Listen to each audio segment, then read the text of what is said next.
O biznesu, brandu a brandingu. Brand Talk. Ladies and gentlemen, welcome to the Brand Talk. Today I have a pleasure of welcoming Mark Pollard, one of the most influenced strategists and author. Strategy is your words. Welcome, Mark. What's up? How are you? In my notes, I have you working for the great agencies like Leo Burnett. Yes. And you have some prestigious clients like McDonald's, Sure. Wall Street Journal, Yeah. EA Games, Yeah. and The Economist. Yes. That's true. But it's funny that you call them prestigious because they're just people. They're just people you work with. And when you're in a situation where you get to work with people like that, when you start out, it's like, oh my God, that's amazing. Yes. And then they're just people.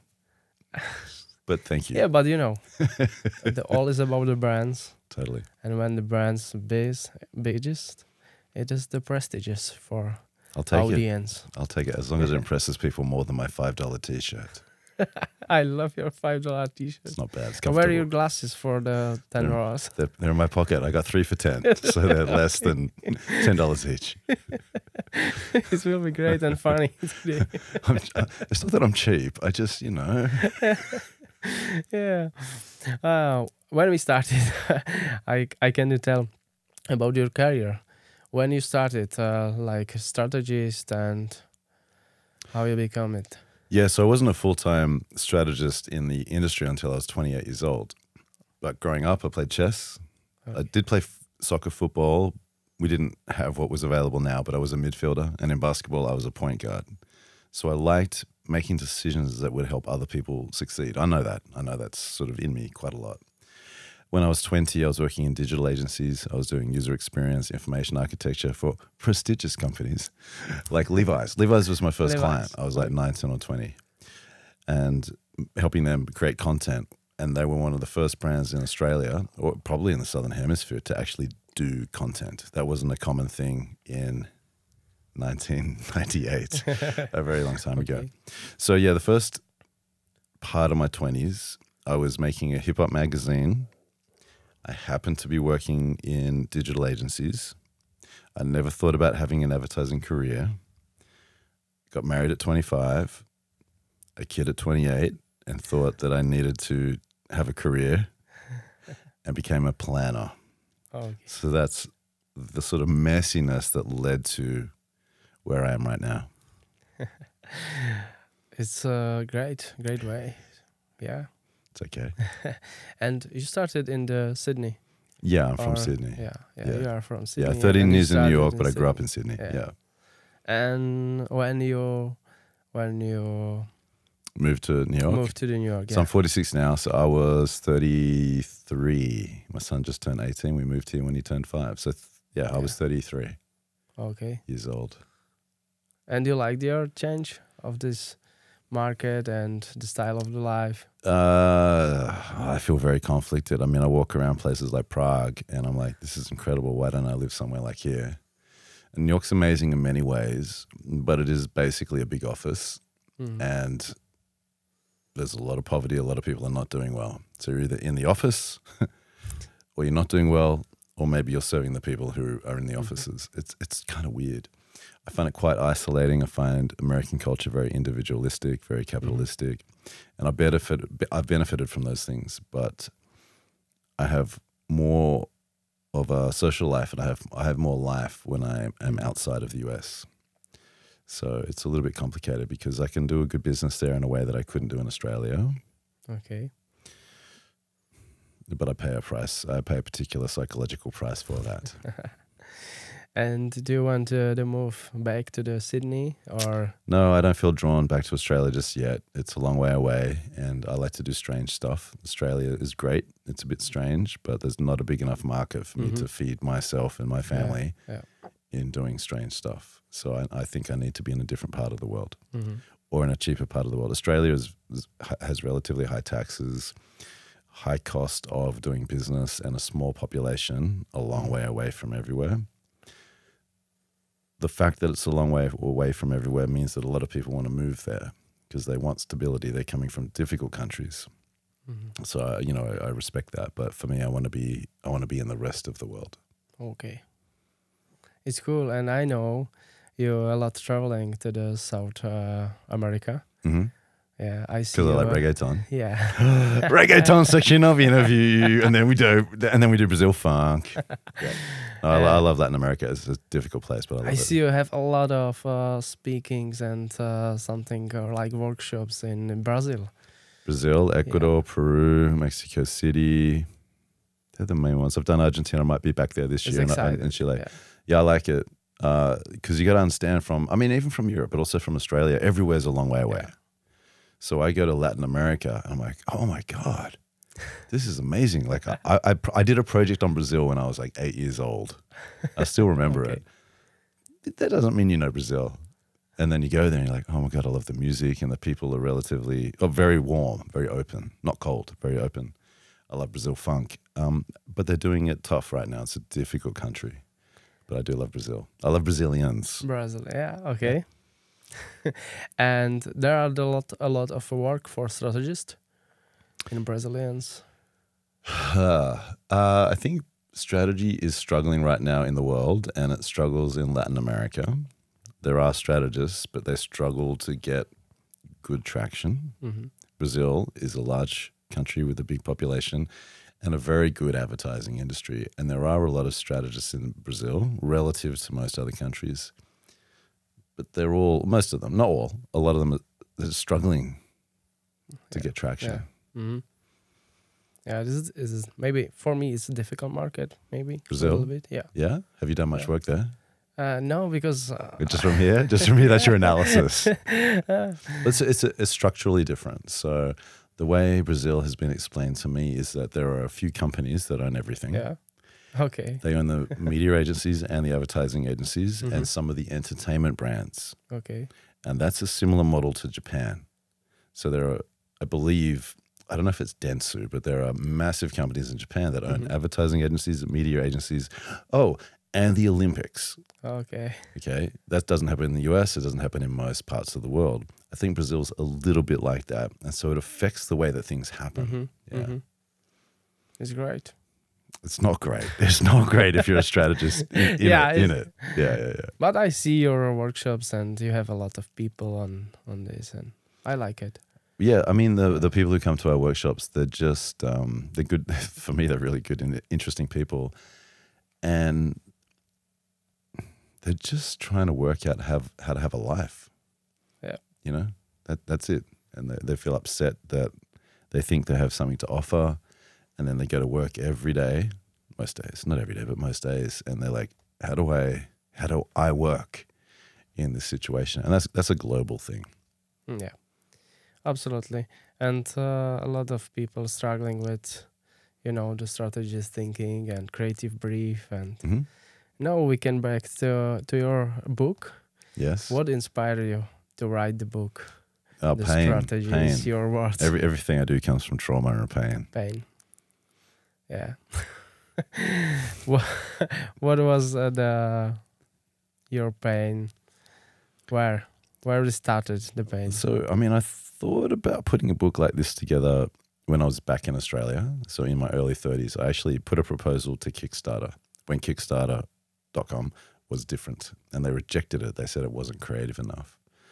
And then as I left corporate America, so I was 5 years working in other agencies in corporate America and I didn't like it, generally speaking. I had good times and I met good people. I don't feel I did very interesting work or any work that I'm proud of, to be honest. Maybe one or two things. And I was like, I got to get a book out. I've been talking about writing a book for a very long time. And so a couple of the last jobs I had in America I really didn't like. And I used them in this book. So half the book is about what I believe goes on in the quirky strategist mind, and half of it is practical techniques that help people do their jobs. But I probably needed to be in a very bad place, like a place of crisis in the US. Like, I don't want to work for anybody else ever again. I don't want to work inside corporate America, but I think I can help people in corporate America. Okay. What do I do? And so that's where the book comes from. Wow. How long you write the book? Writing the book itself was not that long, 4 to 5 months. Wow. But I actually started the I started the concept of the book in Prague. Oh, really? Yeah. So I came here That's 7 great. years ago for a conference called Web Expo, and I was invited to talk. And I do speeches, but I prefer to do interactive things. And what I decided to do was to hand draw a lot of my training sessions, and I put them into slides. And I came to Web Expo, and I think we had 400 or 500 people in maybe the Lucerna, like that amazing theater in the middle of town. Okay. And I had a 45-minute session, but that was the first time that I'd hand drawn all of my stuff and took it seriously. But I've been training the content for a while. So when it came to writing the book, about 2 or 3 years later, I'd practiced my content a lot, but I hadn't written it. So I thought, let me write it. Yeah, and you write a lot. I do, yeah. So I also took, I took my tweets at the time. I had, I used to tweet a lot. And so I took all the tweets and I looked at what was working, what wasn't. But if you want to be an author, it's a very lazy thing to say, hey, I'm going to take my top 100 tweets and turn them into a book and basically have the tweets as the book, which some authors do. I think that's really lazy. I took my tweets and I was like, how do I, because it's a different format. So I took the tweets, for example, and LinkedIn posts. And I was like, how do I use them in a way that fits what I want to do with the book, which is a different format. Yeah. It is a good tip. When you're starting the writing to social media, you can create the notes and starting to write the book. Totally. Yeah. But I think you can use social media to test ideas. Yeah. But each channel, let alone a book, is a different format. And so you have to honor the format. You can't just copy and paste between Twitter and Instagram and then into a book and then say, oh, I'm good. It just doesn't work. Yeah. And which social media site do you like right most? Now? Yeah. Well, I've been doing a lot of experimentation. This year, I've mostly been experimenting on Instagram Reels. Yeah. YouTube Shorts. LinkedIn is annoying. Why? It's just annoying. Well, first of all of the platforms have become TikTokified. Yeah. So whatever your follower count is, whatever your subscriber count is, it doesn't matter that much. You have to publish content that competes often against the best on the platform that day, but definitely against the best in your category that day. So like I know people who might have 4 million subscribers on YouTube, largely through YouTube Shorts. And then they're like, oh, you know what? I want to do longer form videos because they want to experiment with the format, but also monetization is different with longer form videos, probably better. And then they get 5,000 views. 4 million subscribers, 5,000 views. What? So there's a lot of that happening on all the platforms right now. LinkedIn has jammed a lot of advertising in, and it's very hard to get. It's difficult right now. Yeah. Let alone there's a little bit of research that shows that people are liking things a bit less. That everyone's just a bit burnt out. So it's kind of weird right now. But I'd say I've been experimenting with Instagram, TikTok, and YouTube Shorts a lot. LinkedIn I'm a little bit quiet on right now. And Twitter is fine, but I don't use it as much as I used to. Yeah. It's great. What do you find is good? I'm fan of the Instagram. Yeah. But I have a lot of fans on LinkedIn. Yeah. Yeah. LinkedIn's great. I know 8,000 people. Yeah. I have on LinkedIn. Yes. But I don't like the writing. Yeah, you don't like the writing? Yeah. I don't like it. Okay. Why don't you like the writing? I don't know, because I must prepare it and, So why are you doing it? idea. Why are you doing it? Are you chasing the outcome, which is like the fame, but you don't like the process? Yeah. Awkward. Okay. Awkward. You got to enjoy the process, because whatever the outcome is, it doesn't last anyway. So let's say you go from 8,000 followers to 10,000. Yeah. How does that change your life? Nothing. Yeah. So it's good to enjoy the journey. And especially right now, because of what I said with the, what's being called the TikTokification of the algorithm, right? I have 48,000 followers on LinkedIn. I don't count. I mean, I saw the number this morning, but I don't count it. Obviously, I just saw the number, and I'm like, I could post something today that reaches 500 people, 10,000 people. 5 years ago, when I had 20,000 followers, I could reach like 500,000 people on LinkedIn. So you hit it. I've been pretty sad and demotivated when it comes to LinkedIn this year. But also I've been experimenting with different topics on other channels. So I've been experimenting with what I call comedy, Okay. things that are funny to me. And I had like an Instagram reel reach 1.6 million people. Mm-hmm. And I've also been doing content about hair. And I have a separate account. I saw it, Yeah, we can talk about it. I'm happy to talk about it. I have a separate account. Hair from Turkey. From Turkey. Yeah. Yeah. Happy to talk about it. But I set up an account to test a different topic. I have 100 followers. Yeah. Nobody wants to follow this account. But my content reaches 200,000 to 300,000 people. Right? So it's like, well, who would want to follow an account about my hair? Right? Yeah. But there's a big search intent. And it's a big topic because everybody has hair. So it's been really interesting stepping outside of strategy and testing different things. It's fantastic. I love it. Yeah.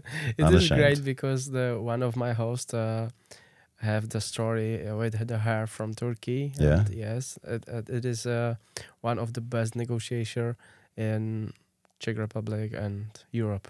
Okay. Yes. This year he invited the Chris was there in the Czech Republic. Okay. It's great, and they have this same story with the hair. A lot of people want to know the story about the hair. Yeah. When I was in Cannes, I had maybe 2 to 3 guys, really senior people, come up to me every day and go, "Do you have someone in Turkey?" I'm like, "Yeah, I got someone in Turkey. Yeah. I got someone." It's great. Yeah. So we're talking about hair transplants. Just make it up. It literally doesn't bother me. What has been your biggest success in your career? Yeah, I don't know. Like, I'm very happy that I published this book. And what about your platforms, Sweathead? Yeah, that's amazing. You have a lot of people who... There are a lot of people. Yeah, I feel like it's the book. And then I had a good run in advertising at Leo Burnett when I was 28. My first full-time account planning or strategy job, we had a really good run with work, award-winning work at Cannes, that I contributed a little bit to, so I'm not trying to take all the glory. I would say that era was good. Writing a book was good. Success for me right now is like, can I build more of my days around what I like to do? So for me, most of my days feel successful. They're not easy days, but most of my days I'm like, okay, so you're struggling with this and that, but you wrote a thing, you're about to go to another country, you're going to be on stage, you're going to talk, and that pays for your family. To me, that's crazy. It's crazy. And how long do you build your Sweathead platform? I think we are 6 and a bit years old. However, I've been writing about strategy online since maybe 2007. Yeah. Wow. So that's 17 years. It's all connected. And before that, I was publishing a hip-hop magazine with an online community, with an email newsletter. So all of these things are next to each other, all together. Yeah, its community is great. I'm in your Facebook group. Yeah, we have a Facebook group. Facebook stuff right now, but yeah, we have a Facebook group with 20,000 people. Yeah. This is one of the best things for the chat or groups. The Facebook is better than LinkedIn and something. Can be. They're all not good. Yeah. Some of them were good, and now they're all not good. Yeah. Okay. So imagine building a community with 20,000 people, and then the platform that was trying to get you to do it just makes it harder and harder and harder to reach people. That's what Facebook's done to us. Like, it's not okay. Yeah, the community management is so hard. There is none. Yeah. There's approve or don't approve, but there's no real tools. Do you have some team about you? Yeah. I mean, so this year a little bit smaller. Last year I had 8 to 10 people working with me through the year. Not full time, but through the year. Yeah. So social media management, social media design, podcast editing, video editing. And then when we do our conferences, we'll often hire about 5 to 7 people to do video editing. Last year I had a website development company as well. And then probably paid out in the past 2 years about 50 strategists to teach. This year I'm keeping things small because of what is happening in the economy, and that's kind of frustrating. Yeah. But yeah, my goal was to build a business that I could bring strategists into to pay them to do what they like to do. And that's tough. And that's why I love Cannes, but there's like a lot of conferences like that. They don't pay a lot of people. They have a team. Everyone talks for free. And so in the business world, that's called an externality. So you have a business and there are externalities. Other people will take care of that, right? So pollution is an externality, I believe. And so most conferences operate with this model where maybe either no one gets paid or a handful of people get paid, but not everyone gets paid to speak. Mm-hmm. And I tried to not do that, but it's a really tough model, especially when the economy shakes out like it is right now. Yes, yes. I see a lot of communities are large, and in the time they stopped and the people go lived and change the community. And what's the community I loved was the future from the Chris Do. Yeah. I started on them videos. And so Chris's world is interesting. His world crossed over with mine and other people's world in 2020. I didn't know about his world. It's a big world. He has a big world. And then maybe through podcasts and Clubhouse, rest in peace, and YouTube, there was this coming together of worlds that were before that very separate. Mm-hmm. So like a video editor who wants to be a strategist, a graphic designer who wants to be a strategist. My world was account planners in advertising. Yeah. And all of a sudden, these worlds started to rub against each other. It was super interesting. And so, Chris has obviously had a huge effect on a lot of people. But I didn't see that coming together until 2020. Mm-hmm. It's great.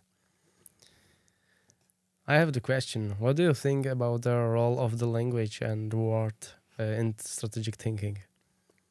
Well, it's critical. And most of the words in strategy annoying. So that's why I wrote this book. I still remember sitting down and thinking about what I wanted to write about because I knew the content. Like I sat down, I wrote a list of the content, and I was like, well, I have to say the word strategy. I have to say it. It has to be in the title. And then I remember sitting there going,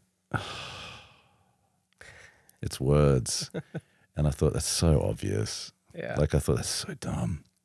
And I had an argument with myself for like an hour. It was over days, but I had an aggressive argument with myself. Well, if it's so dumb and if it's so obvious, why do you keep talking about it when you teach? So I was like, strategy, words. Okay, what's in the middle? And hence the topic. So yeah, words are critical. Most strategy in all languages, the words they're too big, they're too long, they're too academic, they're not useful. So I try to coach people to think critically and then to use words that are more like the way that we would speak to each other. Yes. A little poetic, but more like how we speak to each other rather than trying to sound like a strategist. So yeah, words are super important. Yeah. And now actually strategy is the one of the expensive word in the world. Yeah. I think. Yeah, you pay by the letter. Yeah, because a lot of people want the big money for the strategy. And how we say it in London, a lot of people prepare the strategy for Instagram, but not for brand or your business. It's hard. It's hard. I mean, as you mentioned earlier, I've worked with really prestigious brands. But like I could sit down with a CMO and work some stuff out. If we had a bit of research, I could work some stuff out. Yeah. 3 sentences, 4 sentences. What's that worth? $1 million, $2, right? And so because there can feel like there's this arbitrary value placed on the work, people try to justify it through hours and through looking really important. But once you've done it for a long time, it's not that it's not that a quick conversation will make amazing strategy happen. It could. It's just that the way we value the work leads to behavior that makes the work look less valuable. Yeah. It makes sense. I think so. Yeah. I just said that for the first time, but I like it. I love it. I love your jacket. Thanks. I have the points there. It's one of the biggest point from your London workshop for me. It's 4 points. It's about the business problem. Yes. And a lot of people don't know it's your problem is about the business. Yeah, because maybe they need the creative or ads, and they don't know it is a business issue. Yeah, yeah. I mean, so we're talking about this framework that I created called the 4 points framework, which is about trying to solve a problem which I define as a human problem behind the business problem, which is an obstacle or a barrier that's in the way of people doing something or buying something. Yeah, look, I like that framework, and it was trying to solve something that I struggled with, the 4 C's, which is probably the most used and the most amazing. It's not amazing. It's just a simple, great strategy framework, but it doesn't always center the problem. And I bought into the idea at Leo Burnett when I was 28, 29, that our jobs as strategists is to solve problems. And I don't believe that in a dogmatic way. You know, I could talk to a founder about a brand that they want to build, and maybe we don't use the word problem, but they say a few things. I'm like, ooh, that could totally lead to a brand. But generally speaking, I like advertising campaigns, especially to solve some kind of problem. Like, why aren't people buying the product? Yeah. I want to start there. But that's only one of probably 3 and a bit ways to do this kind of work. But I like it. Yeah, I really like this because I love the business and I love creating something new. And, you know, this is the way when I start like a brand strategist, because I love a lot of the business, create some business opportunity and help them for the, I don't know, great make brand again. Yeah. You know? Yeah. Yeah. And I really like your 4 points. Thank you. In your book. I don't mind it. Yeah. And we use it after London. I use it in our strategy workshops. Yes, because in the start, you can use it easily for the understanding of the business owners. How it's, the problem is deep of your business. Yeah. Yeah, you know, because they need a new website. Yes, and there are 10, again, problems around the website. Well, that's what makes strategists annoying. Someone will say, I need a new website or I need 5 videos, and the strategist says, why? Why? And also, why are you telling me before you go on your summer holidays? But we tend to say, like, why? And people glitch. Like, what do you mean, why? I just make the website. Yeah. And part of it's just about intellectual curiosity, but a big part of it is also about wanting to do right by the client. Yeah. In spite of them. Yeah. So absolutely. Yeah, it's a challenging dynamic. Yeah. What do you think? What is the biggest challenge today for strategists? Well, according to a piece of research I did a few months ago, so I did a survey. It's not super scientific, but I did a survey, and 300 people responded. And the main challenge that they're finding right now, according to this survey, is that they don't believe that clients are okay with doing interesting work. So they believe that clients are too scared to do interesting work. Another problem is around training. A lot of strategists for a long time, because the industry is so young, they're not getting trained, coached, or mentored well. The bosses are young. The strategists are young. People in the 30s and 40s, they're losing jobs a lot over the past year or two. The 4As, which is the main advertising body in the US, published research, I think it was last year, showing that the growth of jobs in the early 20s was like a lot more than normal.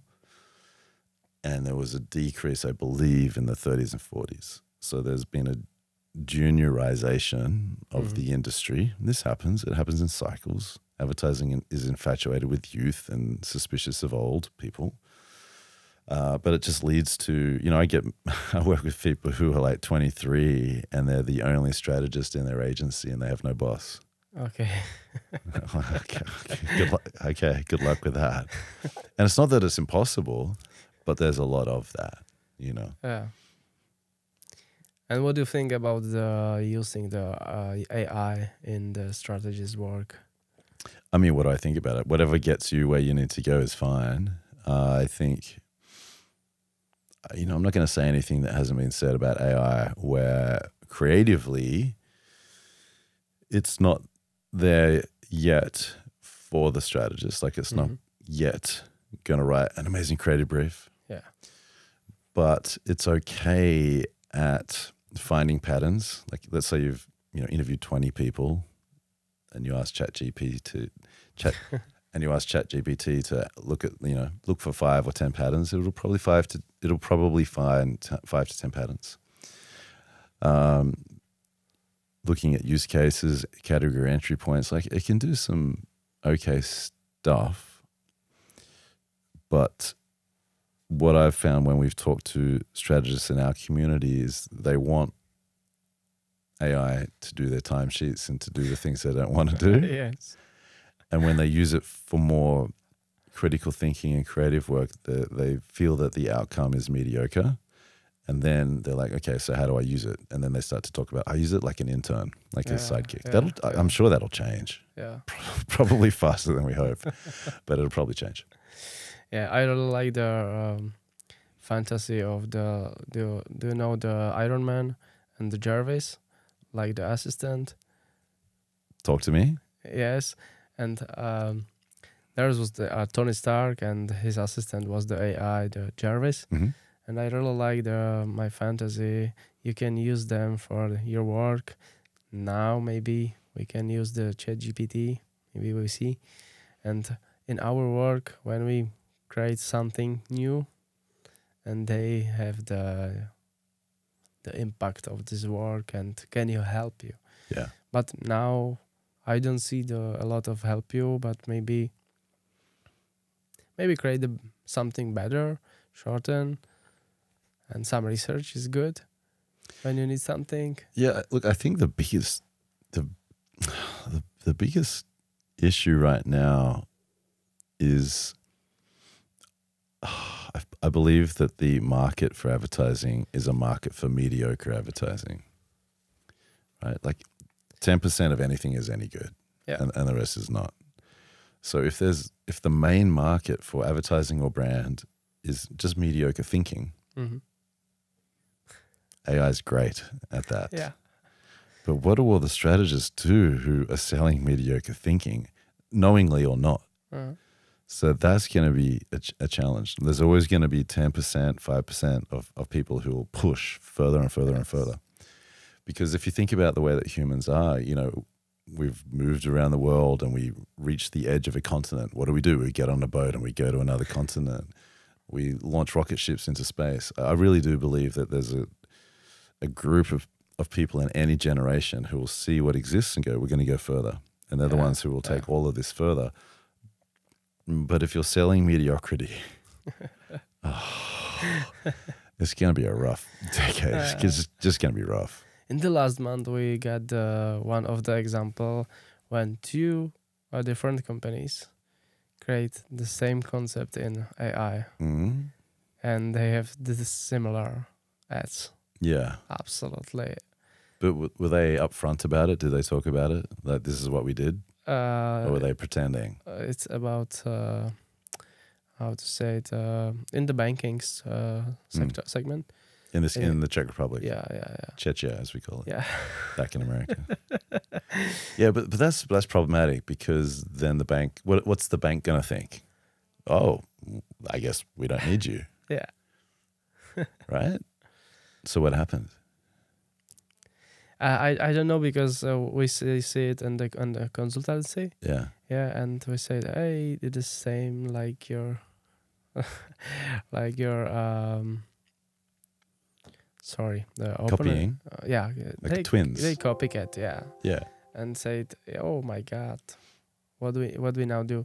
And we know the agency created the creative brief and everything, and the another creative agency created the same. But so I don't know the situation, and forgive me if I'm talking about people I know, let alone people you know.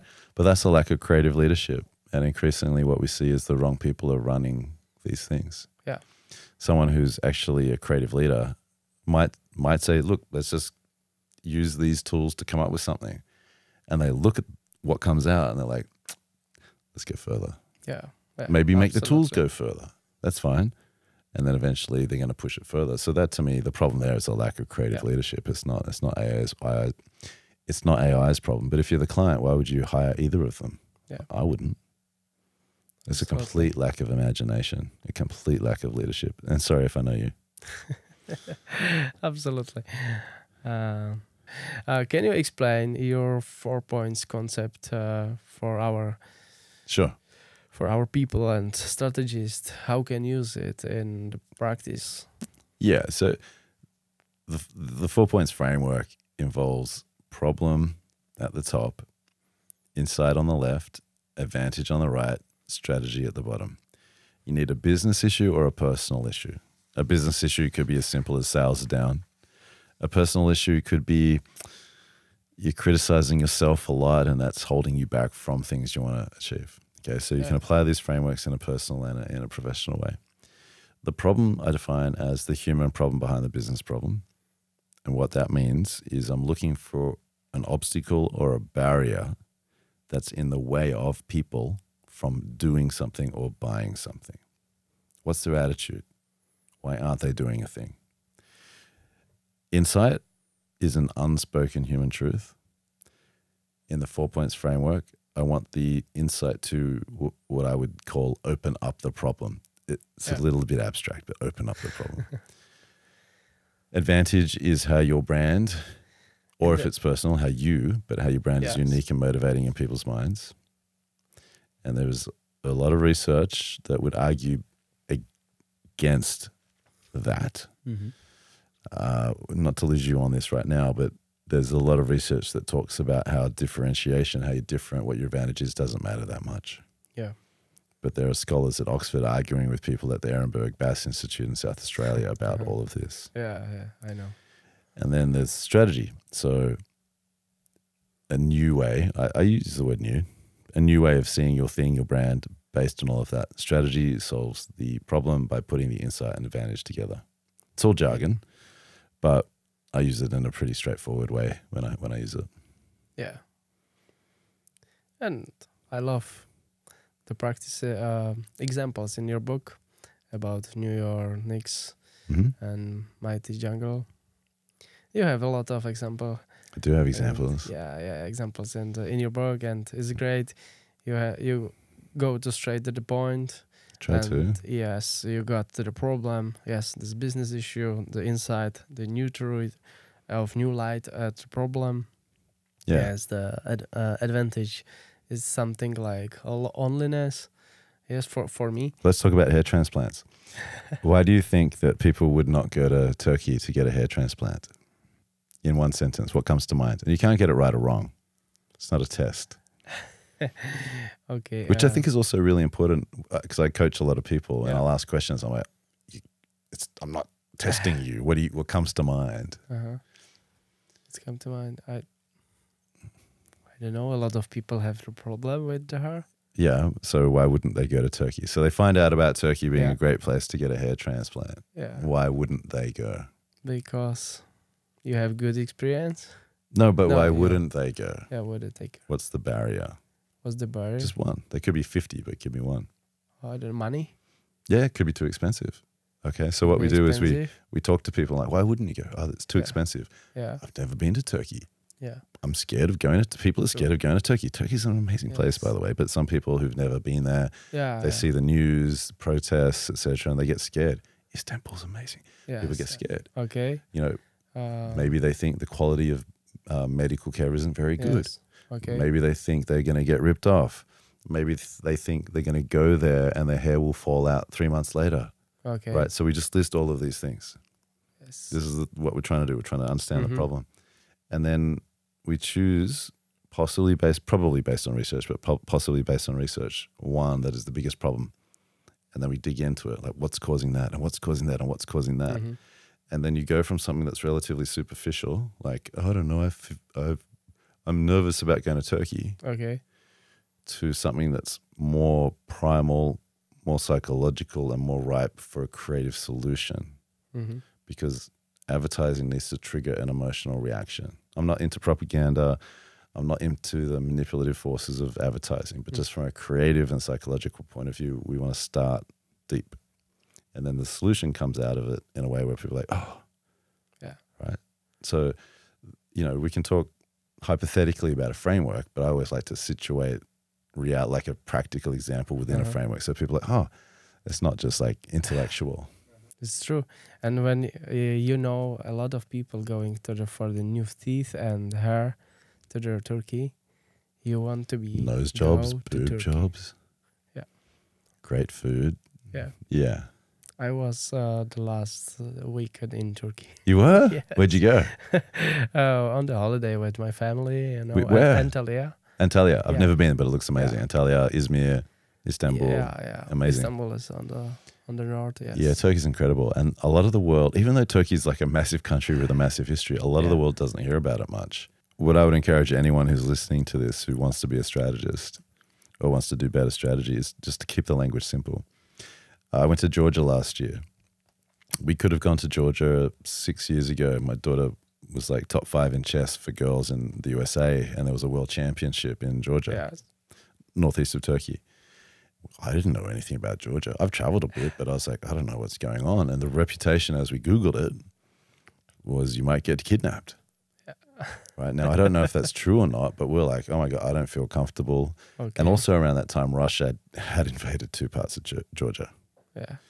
So problem in the 4 points framework could start with, I don't want to be kidnapped. Okay. Now I could dig into that. Why don't you want to be kidnapped? But I think that like, because I don't want to be kidnapped. So sometimes the problem statement could be provocative and sharp enough and you don't need to dig into it. But what it is not is some academic, intellectual, jargon-filled, blah, blah, blah, blah, blah. Yeah. Okay. So we want to keep the language simple. Yes. Keep the language simple and use it in the creative and in the presentation. Don't create the presentation about 100 pages. And It's true. yeah, because I really love your presentation. You 1 slide, 2 slide. Hey, hello, and we have the 10 slides to all presentation from the business to the brand, and it is great. And yes, how you say it, it is mastery of the word. Yeah. And I really like it. Yeah, it takes confidence. So Yeah, Mark, thank you. thank you. And thank you a lot for your visit in the Prague, and tomorrow we see you at the workshop. Absolutely. But I think I I have to steal love your it. clothes so that I look good because I was going to dress exactly like this in $5 clothes. Thank you so much. Thank you for having me. Goodbye. Goodbye.